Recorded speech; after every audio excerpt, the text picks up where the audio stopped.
नाम की भक्ति से जन्म और मृत्यु के सागर को पार किया जा सकता है। इसको हम इस तरह आपको समझाने की कोशिश करते हैं कि श्रीमद् भगवद गीता में महाराज श्री कृष्ण ने अर्जुन को 6 और 7वें श्लोक में जो समझाया है वो कुछ इस तरह है कि जो जीवात्मा अपने सारे कार्यों को मुझे अर्पित करके तथा अविचलित भाव से मेरी भक्ति करते हुए मेरी पूजा करती हैं और अपने चित्त को, अपने मन को मुझ पर स्थिर करके निरंतर मेरा ध्यान करती हैं, उनके लिए है अर्जुन मैं जन्म और मृत्यु के सागर से शीघ्र ही उद्धार करने वाला हूँ। देखो, सतगुरु का भेद और महाराज कृष्ण का जो ज्ञान है दोनों एक ही हैं, एक ही सिक्के के दो पहलू हैं। कैसे? सतगुरु कहते हैं कि नाम ही आधार है जिसके सहारे ये सारी सृष्टि चल रही है। नाम ही वो ताकत है जिसके साथ तुम जुड़कर इस 84 लाख योनियों के भव सागर से पार हो सकते हो। नाम ही एक ऐसी शक्ति है जिसके माध्यम से आपका जो मन है, जो विचलित है, अस्थिर है, वो स्थिर हो सकता है, अविचलित हो सकता है। हम तो हमेशा ही अस्थिर रहते हैं। आप देख लो, चाहे हम भक्ति करते हुए हों तब भी और चाहे हम सांसारिक काम धंधे करते हों तब भी। यहाँ पर समझाया गया है कि हमें अविचलित भाव से अपने सभी कार्यों को, उनके फलों को परमात्मा को सौंप देना है, नाम को सौंप देना है। हमें तो ये एहसास है कि ये जो कुछ हो रहा है, जो कुछ हम कर रहे हैं, ये हम कर रहे हैं। जब हमारा ये भाव रहता है तो कर्तापन का जो भाव कभी खत्म होता ही नहीं।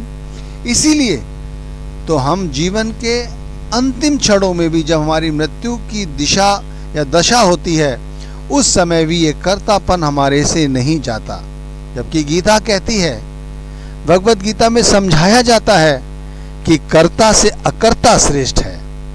कर्ता से अकर्ता श्रेष्ठ है, जिसके अंदर कर्तापन का कोई भी भाव नहीं होता। वो यही कहता है जीवात्मा की जो कुछ हो रहा है वो परमात्मा की मर्जी से हो रहा है और मैं जो कुछ कर रहा हूँ ये सब परमात्मा को समर्पित है। तो यहाँ पर भी शुरू में ये समझाया है कि सारे कार्यों को जो मुझ में अर्पित कर देता है, महाराज कृष्ण कह रहे हैं, वो भी कैसे? अविचलित भाव से, स्थिर मन से। हम जब भी कुछ परमात्मा को सौंपते हैं तो हमारे भाव क्या स्थिर होते हैं? हम उस समय भी विचलित होते हैं। हमें विचलित कौन करता है? हमें विचलित करता है हमारा लोभ, हमारा मोह, हमारा क्रोध, हमारा अहंकार। ये विषय विकार हमें हमेशा ही विचलित रखते हैं, अस्थिर रखते हैं। हम कभी स्थिर होते ही नहीं। और स्थिर होने का सबसे बड़ा साधन क्या है? ये नाम, जिसके सहारे कहा गया है सब कुछ टिका हुआ है। और कलयुग में तो गोस्वामी तुलसीदास जी महाराज ने भी इसी तरह कहा है कि कलयुग केवल नाम आधारा, सुमिर सुमिर नर उतरई पारा। इस कलयुग में जो जीवात्माएं नाम का सुमिरन करती हैं वही इस भव सागर को पार कर पाती हैं। यही और संतों महात्माओं ने भी कहा है कि इस कलयुग की रुत में यदि हमें कुछ फसल बोनी है तो हमें नाम की फसल बोनी है, वही हमें कुछ प्रदान कर सकती है। और यही बात अर्जुन को श्री कृष्ण समझा रहे हैं और यही बात हमारे सतगुरु हमसे कहते हैं कि तुम नाम की भक्ति से, अविचलित भाव से नाम की पूजा करते रहो। नाम की पूजा करनी कैसे है?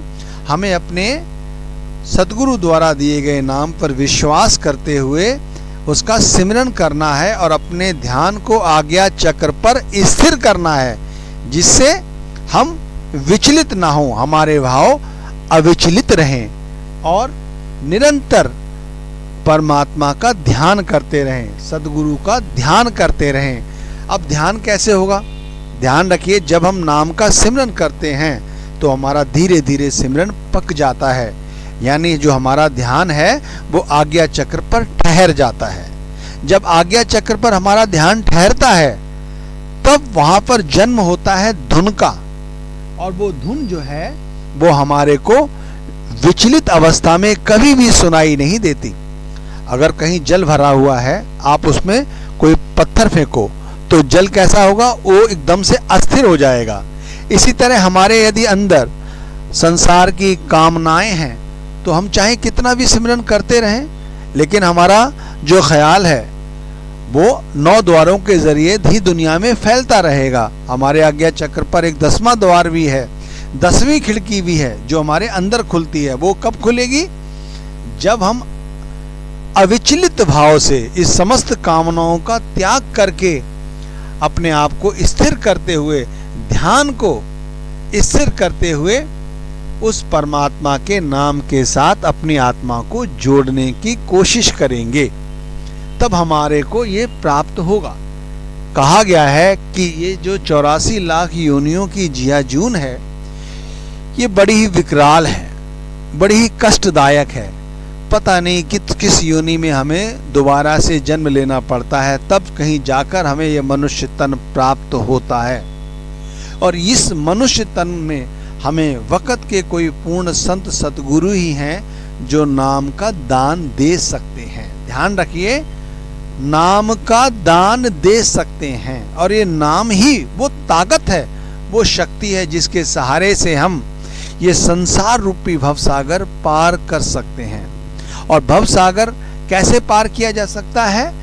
जैसे श्री कृष्ण महाराज ने अर्जुन को बताया कि अपने सारे कार्य को, हमें भी अपने सारे कार्यों को, सभी उसके फलों को अविचलित भाव से अपने सद्गुरु को समर्पित कर देने चाहिए। तो फिर हम कैसे होंगे? हम बिल्कुल स्वस्थ होंगे। स्वस्थ कैसे होंगे? हमारे दिमाग में, हमारी आत्मा में सांसारिक माया का कोई प्रवेश बिल्कुल निषेध होगा। वहां पर ये सांसारिक माया अपना कोई प्रभाव नहीं छोड़ सकेगी। हम सिमरन के वक्त हमारा ख्याल नीचे क्यों जाता है? क्योंकि सांसारिक माया हमसे कभी छूटती नहीं, इसका प्रभाव हमारे आत्मा पर पड़ा ही रहता है। और उस समय हमारी आत्मा एकदम स्वच्छ और निर्मल और पवित्र होगी, और उस समय हम अपने सद्गुरु के बताए गए नाम के साथ बड़ी ही सावधानी, सरलता के साथ सिमरन करते हैं, अपने ध्यान को इकट्ठा करते हैं। और ध्यान इकट्ठा करते ही शब्द उनका जन्म होने के साथ हमारे को ये अनुभव होने लगता है कि देखो, पहले हमारी क्या वृत्ति थी, अब हमारी क्या वृत्ति है। हम चाहे कितना भी धन इकट्ठा कर लें, लेकिन हम सोचते हैं सारा कुछ हमने किया है।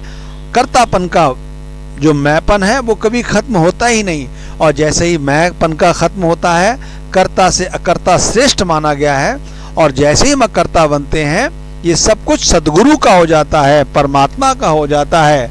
इस माया से हमारा कोई लेना देना नहीं होता और हम स्थिर हो जाते हैं। तो श्रीमद् भगवत गीता के इस 6 और 7वें श्लोक, जो कि 12वें अध्याय से है, यह हमें यही समझा रहे हैं, समझाया गया है कि हम अपने आप को जितना हो, संसार की माया जितनी भी हम कमाएं या जिसके साथ संबंध रखें, चाहे वो हमारे बच्चों के रूप में हो, परिवार के रूप में हो, समाज के रूप में हो, कारोबार के रूप में हो, ये सब अपने सद्गुरु को, परमात्मा को समर्पित कर दें। अविचलित भाव से नाम की आराधना करें, सिमरन करें, और सिमरन के साथ अपने आत्मा को जोड़ने की कोशिश करें। ध्यान आज्ञा चक्र पर इकट्ठा करें और अपने चित्त को, अपने मन को स्थिर करके इस जन्म और मृत्यु के भव सागर को बड़ी ही सरलता के साथ पार कर सकते हैं। ओम सत्य साधना।